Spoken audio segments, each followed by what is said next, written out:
আবার ওই কালো গিলাফ দেখলে,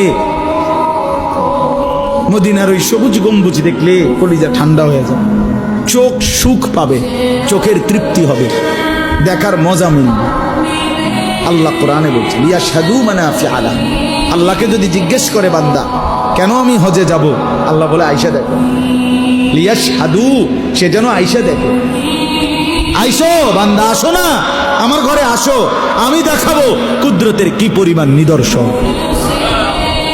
দেখবা কদম কদম, পরতে পরতে আমার নিদর্শন, আমার ঘর দেখবা, আমার কালো গিলাফ দেখবা, হাজরে আসওয়াদ দেখবা, আমার ঘরের দরজা দেখবা, মাকামে ইব্রাহিম দেখবা, জমজম দেখবা, সাফা মারওয়ায় ঘুরবা, মিনায় যাবা, আরাফায় যাবা, মুজদালিফায় যাবা, আমি তোমারে ঘুরাবো, ঘুরাইতে ঘুরাইতে গুনাহ মাফ করে একদম মায়ের পেটে নতুন বাচ্চা বের হয় যেভাবে, নিষ্পাপ বানায় দেবো।